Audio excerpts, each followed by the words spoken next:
Hello everyone, welcome to the एक्जिया IAS academy. तो चलिए देखते हैं कौन से इम्पोर्टेंट न्यूज़ आर्टिकल हैं जो रेलेवेंट रहेंगे एग्ज़ाम पर्सपेक्टिव से। एडमिशन ओपन है एक्जिया आईएएस एकेडमी में। आप हमारे फाउंडेशनल कोर्स से जुड़ सकते हैं जिसमें हम आपको कॉम्प्रिहेंसिव कवरेज प्रोवाइड करेंगे पूरे सिलेबस का, जो आपको UPSC as well as different state PCS का जो कोर सिलेबस है उसको समझने में मदद करेगा। इसी के साथ syllabus oriented study material provide किया जाएगा। सिलेबस का जो भी आपका मेंशन सिलेबस है उसका हर टॉपिक के ऊपर नोट्स प्रोवाइड किया जाएगा। रेगुलर टेस्ट प्रोवाइड की जाएंगी before pre and mains. Mains में आंसर राइटिंग भी प्रोवाइड की जाएंगी। एक्सपर्ट फैकल्टी के द्वारा जो गाइडेंस है वो प्रोवाइड किया जाएगा, जिनको फर्स्ट हैंड एक्सपीरियंस है यूपीएससी और डिफरेंट स्टेट पीसीएस का pre mains interview event selection का। वन ऑन वन मेंटोरिंग के तहत आपके जितने भी डाउट है उनको कैटर किए जाएंगे और रिमेडियल क्लासेस की ज़रूरत हुई तो वो भी प्रोवाइड की जाएंगी। इन हाउस लाइब्रेरी का फैसिलिटी भी अवेलेबल है, जिसमें आपको इन हाउस लाइब्रेरी फैकल्टी भी मिल जाएगा जो आपको ऑन द स्पॉट जो डाउट है वो कैटर कर देगा। फर्दर डिटेल में जानने के लिए आप कांटेक्ट कर सकते हैं हमारे ऑफिशियल कांटेक्ट नंबर 6002417488 नंबर पे। तो चलिए देखते हैं आज का पहला आर्टिकल। तो आज का पहला आर्टिकल है डिजास्टर मैनेजमेंट के ऊपर, स्पेशली डिजास्टर मैनेजमेंट के ऊपर है, लेकिन इसको हम डिफरेंट पर्सपेक्टिव से समझेंगे। Political, governance, social, economical, technological, सभी पर्सपेक्टिव को इसमें हम संजो के देखेंगे और इसका लीगल कॉन्स्टिट्यूशनल जो एस्पेक्ट है वो भी हम इसमें डिस्कस करेंगे।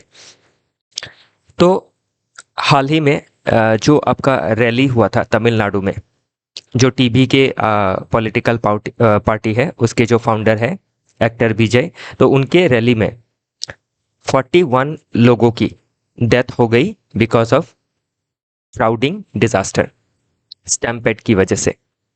तो अभी क्या है, स्टैम्पेड का जो घटना है हम अक्रॉस द ग्लोब देखते हैं डिफरेंट नेशन में, कि जब भी आपका कोई रिलीजियस ओकेशन होता है या फिर पॉलिटिकल ओकेशन होता है तो उसमें स्टैम्पेड की जो घटनाएं हैं वो सामने निकल के आती है।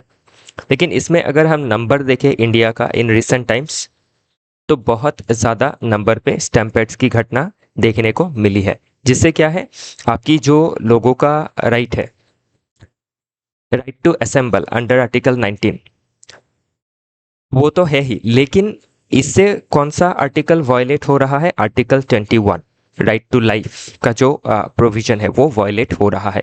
तो इसके लिए क्या करना है, जो क्राउड रिलेटेड डिजास्टर है उसको बेटर मैनेज करना, जो क्राउडिंग का रिलेटेड जो वल्नरेबिलिटी है उसको मिनिमाइज करना, उसको ना के बराबर करना ज़रूरी है। और इसी के ऊपर एग्ज़ाम में क्वेश्चन बन सकता है, केस स्टडी बन सकती है।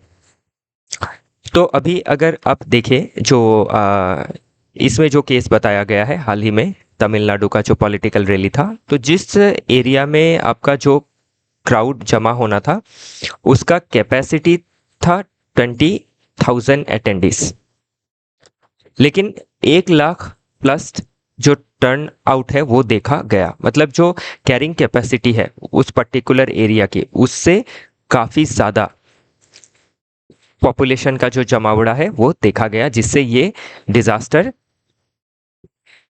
हुआ या फिर जो आपका स्टैम्पेड है वो हुआ। और इसका एक ये भी रीज़न है कि जो जगह थी वो 20,000 के लिए तो थी, लेकिन 1 लाख पॉपुलेशन आए उसके बाद इस पे जो एग्जिट था और एंट्री का जो रूट था वो भी काफ़ी नैरो था। तो दो रीज़न हमने देखा कि नंबर 1 कि जो ग्राउंड था वो कैपेसिटी से ज़्यादा पॉपुलेशन उसमें आ गई, नंबर 1 रीज़न डिज़ास्टर होने का।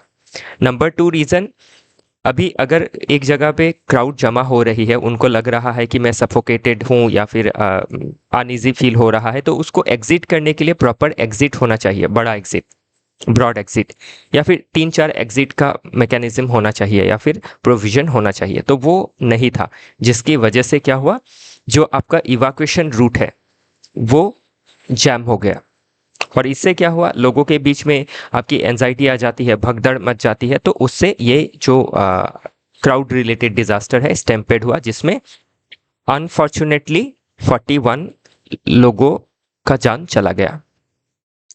तो अभी इसमें अगर देखें तो जो आपका क्राउड मैनेजमेंट था उसमें काफ़ी गैप जो है वो देखा गया है। ऑब्वियसली ये ओपन है कि आपका जो मेन रीज़न है कि जहाँ 20,000 क्राउड होनी चाहिए वहाँ पे 1 लाख है। तो इसमें जो मैनेजमेंट है, मैनेजमेंट का जो फ्रेमवर्क है उसमें गैप देखने को मिला। तो इसमें जो आपका प्रोटोकॉल है डिज़ास्टर रिलेटेड, जो एनडीएमए का गाइडलाइन है, प्लस जो bureau of police research and development का जो गाइडलाइन है, उसको प्रॉपर तरीके से फॉलो नहीं किया गया, जिसके वजह से जो स्टैम्पेड है, जो अनफॉर्चुनेट दुर्घटना है, वो देखने को मिली। तो इसमें अभी जो स्टेट है उसको क्या करना चाहिए इस तरीके के डिज़ास्टर्स के लिए, या फिर इस तरह के डिज़ास्टर को मिटिगेट करने के लिए, या फिर इसकी जो संभावनाएं हैं उसको ज़ीरो करने के लिए साइंटिफिक रेस्पॉन्स लेना काफ़ी ज़रूरी है। स्पेशली जो आपका पर्टिकुलर ग्राउंड है उसमें एक तो पहले पॉपुलेशन कितना आने वाला है, ग्राउंड की कैपेसिटी कितनी है, एंट्री एग्जिट कितनी है, प्लस उस ग्राउंड में जो पुलिस है या फिर डिफरेंट फायर डिपार्टमेंट है, हेल्थ डिपार्टमेंट है, इनको एक मॉक ड्रिलिंग करना भी ज़रूरी है। इसके साथ जो टेक्नोलॉजी का हेल्प है उसको लेना ज़रूरी है। For example CCTV camera, artificial intelligence का इस्तेमाल, ताकि जो क्राउड है उनको काउंट की जा सके कि आपका जो कैरिंग कैपेसिटी है उससे ज़्यादा है क्या। या फिर जो मोबाइल है उनके लोकेशंस को भी, जो उस जगह पे जितने भी मोबाइल, अभी सभी मोबाइल होल्ड करते हैं आज के समय पे, तो कितने मोबाइल फ़ोन हैं उस जगह पे, वो भी आपका पता लगाया जा सकता है कि 20,000 मोबाइल फ़ोन है, इट मीन्स अबाउट 20,000 या फिर 20,000 से 1-2 हज़ार पॉपुलेशन ज़्यादा है। तो उस हिसाब से क्या कर सकते हैं, जो एंट्री का गेट है उसको क्लोज किया जा सकता है, ताकि जो पॉपुलेशन जमा हो गई है कैरिंग कैपेसिटी के हिसाब से वो दिक्कत में ना आए because of influx of more population. तो ये चीज़ें हम इसमें मेंशन कर सकते हैं जब हम एग्ज़ाम में लिखेंगे। तो क्या रीज़न है इसमें, रीज़न तो पता चल गया, एंट्री एग्जिट का प्रॉब्लम, देन कैरिंग कैपेसिटी से ज़्यादा होना। फिर जो फ्रेमवर्क है उसमें गैप था, इसीलिए ऐसा डिजास्टर देखा गया। तो जो फ्रेमवर्क है उसको प्रॉपरली हॉलिस्टिकली इम्प्लीमेंट करना। फिर क्या हम साइंटिफिक रेस्पॉन्स दे सकते हैं उसमें, वो चीज़ें हम इसमें देख सकते हैं। नेक्स्ट, अगर हम स्टैम्पेड का या फिर क्राउड रिलेटेड डिजास्टर का अगर हिस्ट्री देखें, तो प्री इंडिपेंडेंस एरा में इस तरीके का डिजास्टोरियस इंसिडेंट 1883 में देखा गया था, stampede at Bombay Ganesh festival. तो बॉम्बे गणेश फेस्टिवल के लिए बहुत ज़्यादा फेमस है। तो इसमें 1883 में ही स्टैम्पेड रिलेटेड घटना फेस्टिवल में देखी गई थी, जिसमें dozens of peoples were killed. तो इसमें क्या था, जो मैनेजमेंट था कॉलोनियल समय का वो काफ़ी खराब था। नेक्स्ट, पोस्ट इंडिपेंडेंस में अगर देखें 1950 से लेके 1980s में, तो बहुत सारे पॉलिटिकल रैलीज में और आपके जो रिलीजियस गैदरिंग है उसमें काफ़ी जो अनफॉर्चुनेट डेथ है वो देखने को मिली है। तो लगभग 70-80% जो आपके स्टैम्पेड की घटनाएं हैं वो रिलीजियस और पॉलिटिकल रैली से ही जुड़ी हुई है अकॉर्डिंग टू दिस आर्टिकल।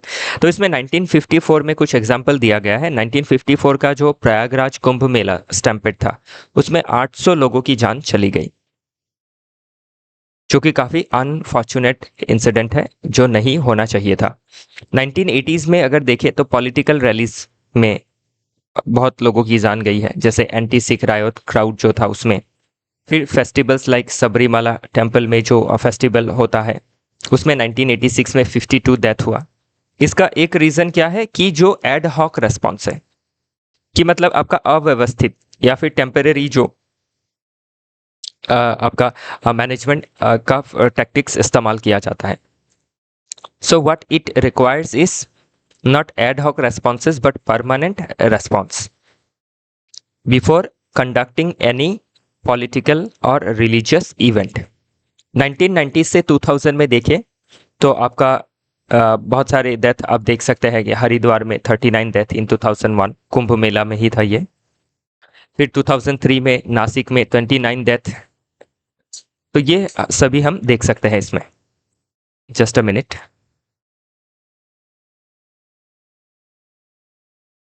फिर आप इसमें 2010 से प्रेजेंट में अगर देखें तो हाल ही में जो कुंभ मेला था या फिर दिल्ली स्टेशन में जो ओवर क्राउडिंग होने की वजह से जो स्टैम्पेड है उसको भी हम देख सकते हैं। फिर जो आपका आरसीबी का जो विक्ट्री पैरेड था, जो रैली थी, उसमें भी बेंगलुरु में स्टैम्पेड की घटनाएं हम देख सकते हैं। तो जो स्टैम्पेड की घटना है वो world wide including India world wide काफ़ी ज़्यादा है, और स्पेशली इंडिया में डेमोग्राफिक प्रेशर भी है। कोई भी रैली हो तो पॉपुलेशन का जो जमावड़ा है वो काफ़ी ज़्यादा हो जाता है। तो अभी इसमें अगर चैलेंज देखें कि क्या चैलेंज है जिससे ये जो डिज़ास्टर्स है क्राउड रिलेटेड वो दिखाई पड़ती है। इंफ्रास्ट्रक्चर डेफिसिट जो ऑलरेडी देखा, कोऑर्डिनेशन का एक गैप देखा जाता है। ह्यूमन फैक्टर भी है कि लोगों के अंदर क्या है, एक डर, एंजाइटी, सफोकेशन फील आता है इन दोस क्राउडी मूवमेंट।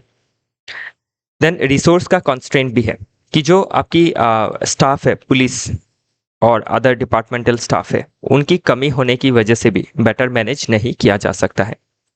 फिर आपका एनफोर्समेंट में भी बैरियर है, लाइक ऑडिट करना, अकाउंटेबिलिटी को इंश्योर करना इस तरीके का जो भी डिजास्टर है, क्योंकि आपका जो अथॉरिटी है उससे परमिशन लेके ही जो इवेंट है उसको कंडक्ट करवाया जाता है। जो अथॉरिटी है वो ये प्रॉमिस भी करती है या फिर लिखित देती है कि वो क्राउड को मैनेज करेंगी, ये उनका दायित्व रहता है। तो इसीलिए अकाउंटेबिलिटी को फिक्स करना ज़रूरी है। नेक्स्ट जो की टर्म्स है उनका एक्सप्लेनेशन दिया गया है ताकि आप जब पढ़े तो चीज़ों को समझ पाए। तो इसमें क्राउड मैनेजमेंट ऑलरेडी देखा हमने, जो आपका प्रोएक्टिव होना चाहिए ना कि रिएक्टिव होना चाहिए। देन है स्टैम्पेड, मतलब जब भगदड़ मचती है पैनिक की वजह से तो उसमें जो डेथ कॉज होती है, इंसान जो है इंसान को कुचल के निकल जाते हैं। फिर क्रिटिकल डेंसिटी देखें तो कोई भी एक पर्टिकुलर जगह का कि एक आपके पर्टिकुलर रैली में कितने पॉपुलेशन का डेंसिटी होना चाहिए ताकि लोगों को हवा मिल सके, सांस मिल सके, लोग फ्रीली मूव कर सके। तो वो चीज़ें हम इसमें देख सकते हैं।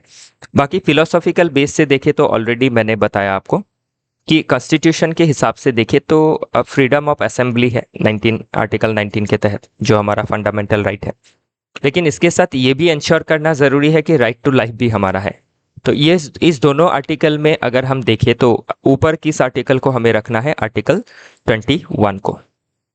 बाकी डायमेंशंस में आप इसका social, political, legal, ethical, economic और इंटरनेशनल डायमेंशंस भी देख सकते हैं। तो इंटरनेशनल डायमेंशन अगर देखिए तो डिफरेंट रीजन में, जैसे यूरोपियन म्यूजिकल फेस्टिवल होता है, फिर सऊदी अरेबिया में जो हज का रिलीजियस गैदरिंग होता है, तो उसमें क्या है, क्राउड को काफ़ी बेटर तरीके से मैनेज किया जाता है। तो उससे हम बेस्ट प्रैक्टिसेस को लर्न कर सकते हैं।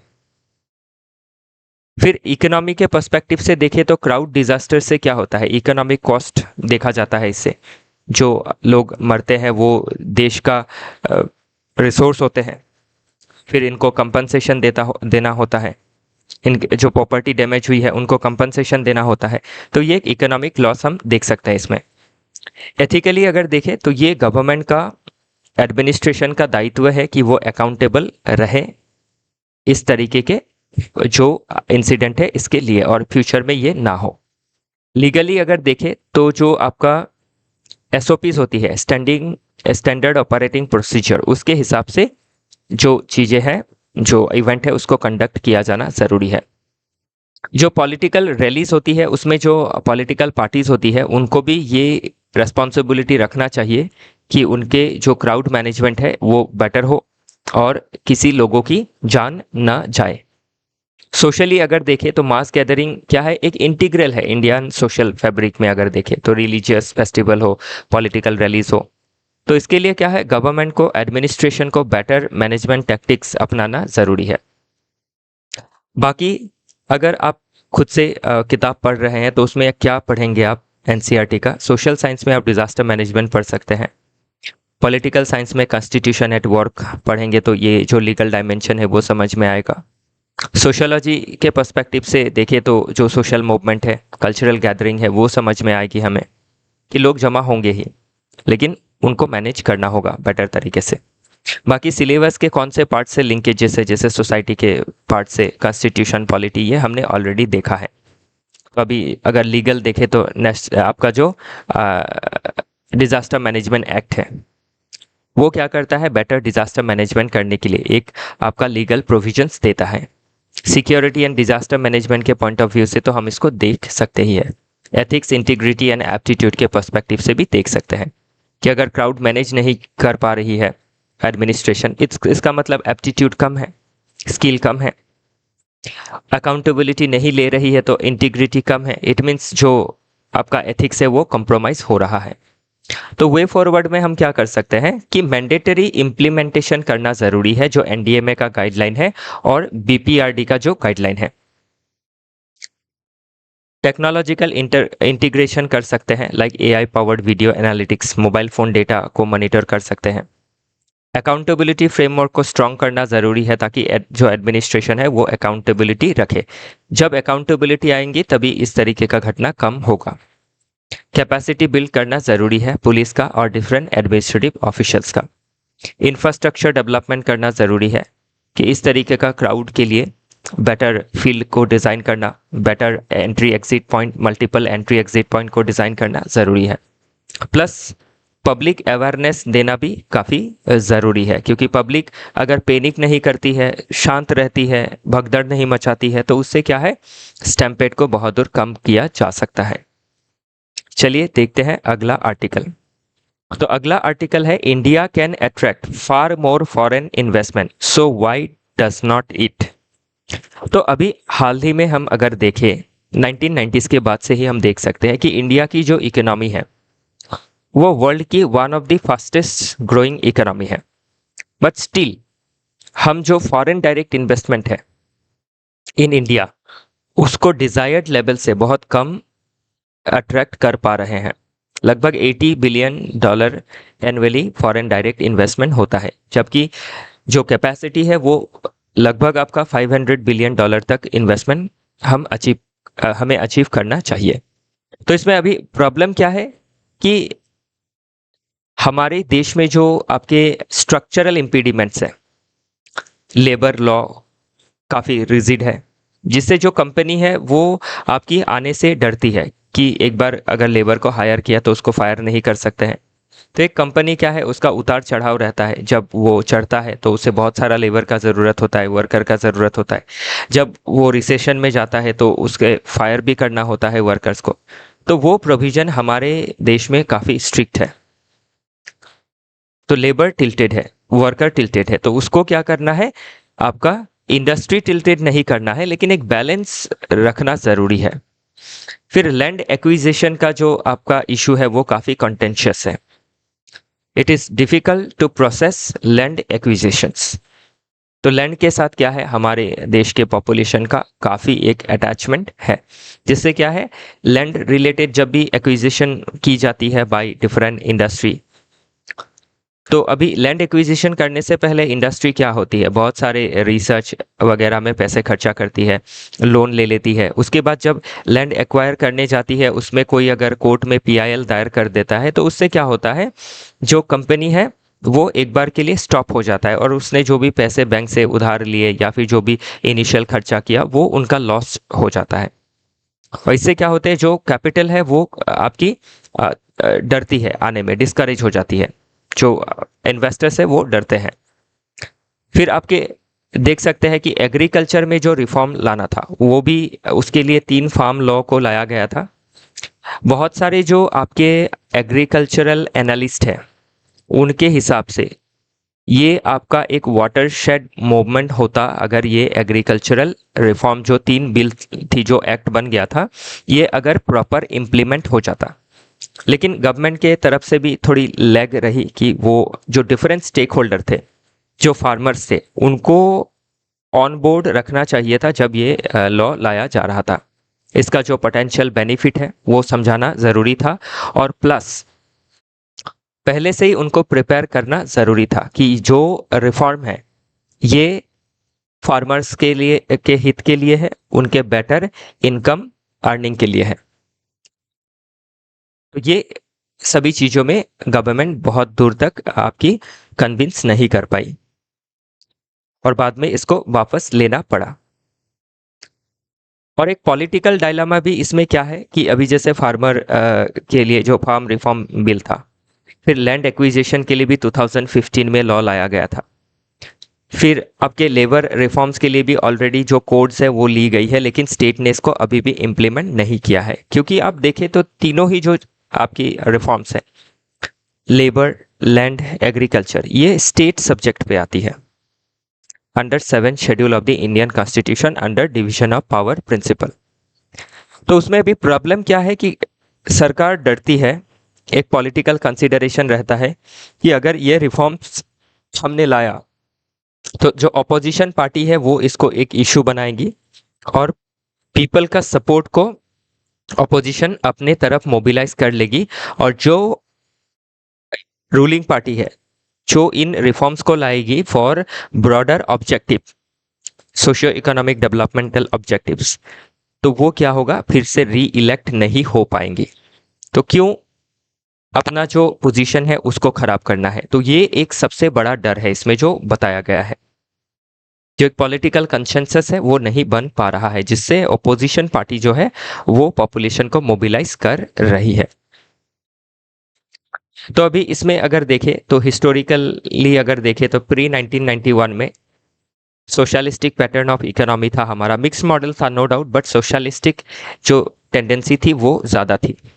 जो टिल्ट था वो टुवर्ड्स आपका सोशलिस्टिक पॉलिसीज था, लाइसेंस राज होना, कोटा राज होना, रेड टेपिज्म काफ़ी ज़्यादा होना, प्राइवेट कैपिटल को डिस्करेज करना, मोनोपोलिस्टिक प्रैक्टिसेस को ख़त्म करना अंडर एमआरटीपी एक्ट। उसके वजह से क्या हुआ, इकोनॉमी में काफ़ी स्टेग्नेशन आ गया और इकोनॉमी स्लो हो गई हमारी, और unemployment, inflation, even balance of payment crisis देखा गया इन दी decade of 1980s to 1990. And finally what government did, they took a economic liberalization policy that is known as LPG, liberalisation, privatisation and globalisation. तो इसमें बहुत सारी सहूलियत मिली, और इसी के बाद क्या हुआ, हमारे देश में जो इनोवेशन है वो बढ़ा, मार्केट की कैपेसिटी बढ़ी, प्रोडक्शन बढ़ा, एम्प्लॉयमेंट बढ़ा, गुड्स एंड सर्विसेज की जो स्कैसिटी थी वो बढ़ी, और जो बैलेंस ऑफ पेमेंट क्राइसिस था वो भी चला गया। लेकिन जिस लेवल पे रिफॉर्म होना चाहिए था वो नहीं हो पा रहा है अभी, स्पेशली आज के समय पे। हमारे देश क्या है, फास्टेस्ट ग्रोइंग इकोनॉमी है, स्टेबल पॉलिटिकल सिस्टम है, बेटर इंफ्रास्ट्रक्चर का डेवलपमेंट हो रहा है, स्किल्ड वर्कफोर्स भी अवेलेबल है, गवर्नमेंट की कैपेसिटी भी अवेलेबल है, बट स्टिल हम रिफॉर्म नहीं कर पा रहे हैं। जैसे इसमें लैंड एक्विजिशन बिल फेलियर रहा, फार्म लॉ फेलियर रहा, तो हम era of stop and go reform होके रखा है कि जाने से पहले ही स्टॉप हो जाते हैं, क्योंकि बहुत सारा जो साइड है उसको कंसीडर करना पड़ता है by the government.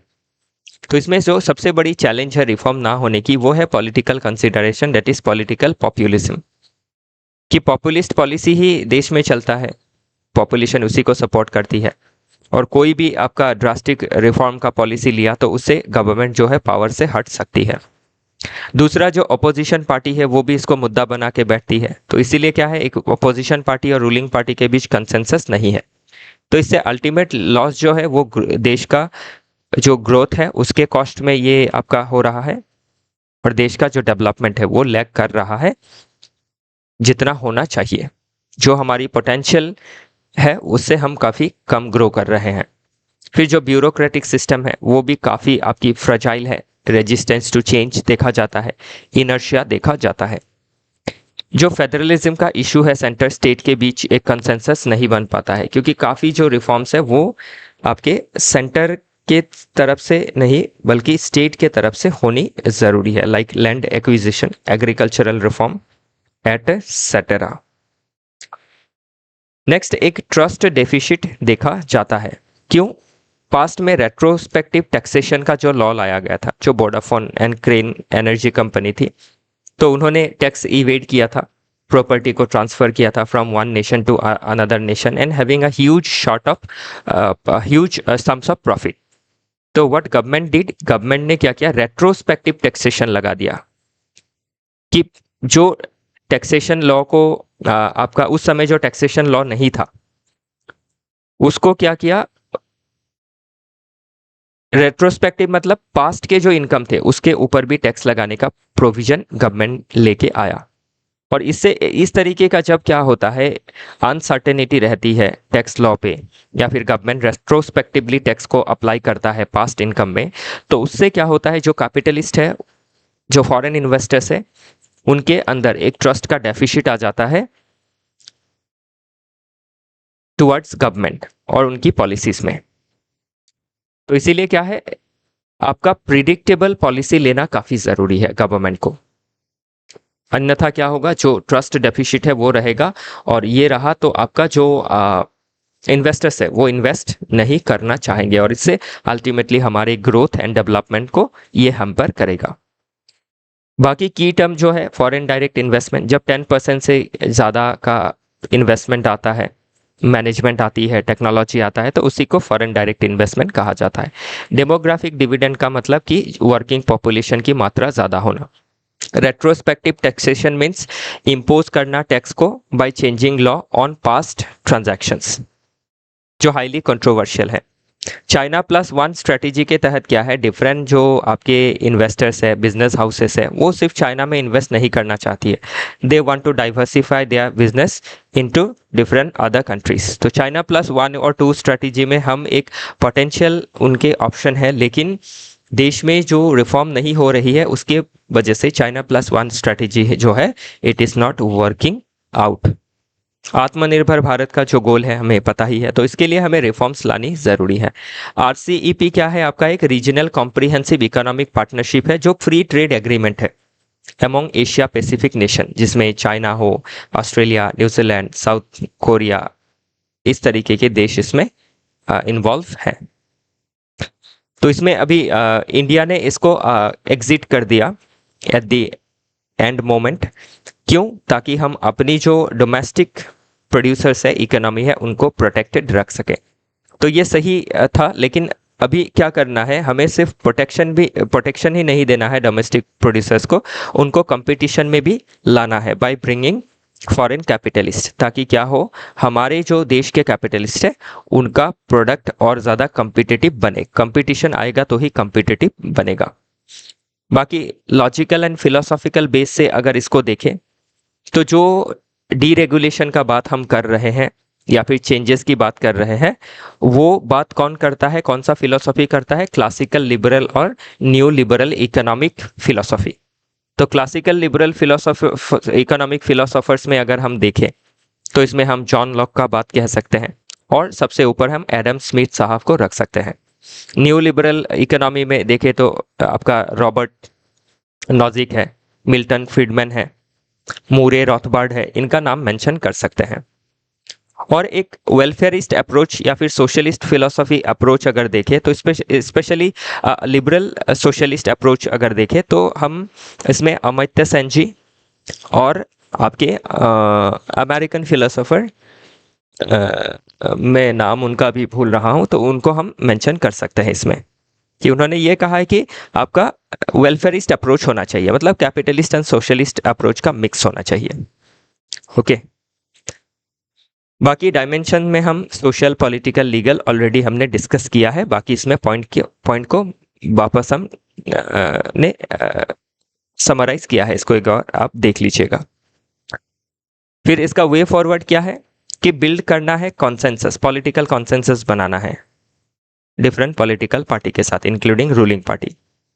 Sequence and phased reform करना है। एक ही साथ में अगर बिग बैंग अप्रोच ले लेंगे तो उससे क्या है, एक हड़कंप मच जाएंगी, लोग इसको सपोर्ट नहीं कर पाएंगे। तो इसीलिए पीस मिल क्या है, टुकड़े टुकड़े में हमें चीज़ों को आपके पीस में रिफॉर्म करना ज़रूरी है। जैसे लैंड किया, लेबर, देन बाकी जो भी एस्पेक्ट्स रहेंगी। स्ट्रेंथन करना है डिफरेंट इंस्टीट्यूशंस को, जो गवर्नमेंट की इंस्टीट्यूशंस है, लाइक जुडिशियल हो, एडमिनिस्ट्रेटिव प्रोसेस हो। और एक सोशल सेफ्टी नेट प्रोवाइड करना काफ़ी ज़रूरी है। जैसे फॉर एग्जांपल अभी लेबर लॉ में चेंज लाके कंपनी को ये राइट दिया गया कि कंपनी कभी भी हायर एंड फायर कर सकती है। तो हायर करेगी तो कंपनी सैलरी देगी, फायर करेगी तो वो अनएम्प्लॉयड हो जाएंगे। तो उसमें क्या है, अनएम्प्लॉयमेंट बेनिफिट गवर्नमेंट को देना पड़ेगा, लाइक यूएसए जिस तरीके से देती है। तो इस तब क्या है, जो एम्प्लॉय है, जो वर्कर है, वो रजिस्ट नहीं करेंगे क्योंकि उनके पास सेफ्टी नेट है। ठीक है, कंपनी एक समय अभी मंदे में चल रही है, वो सैलरी नहीं प्रोवाइड कर सकती है, तो गवर्नमेंट हमें उसके लिए अनएम्प्लॉयमेंट अलाउंस प्रोवाइड करेगी। और फाइनली स्टेट का जो कैपेसिटी है उसको इन्हेंस करना काफ़ी ज़रूरी है। सेंटर मदद कर सकती है स्टेट को ताकि वो पॉलिसी को डिज़ाइन कर सके बेटर तरीके से और कम्युनिकेट कर सके with in different department as well as with population at large. तो इसी के साथ आज का जो डिस्कशन है वो समाप्त होता है। फिर मिलेंगे कल के न्यूज़पेपर एनालिसिस के साथ। आई होप चीज़ें आपको बेटर तरीके से समझ में आई।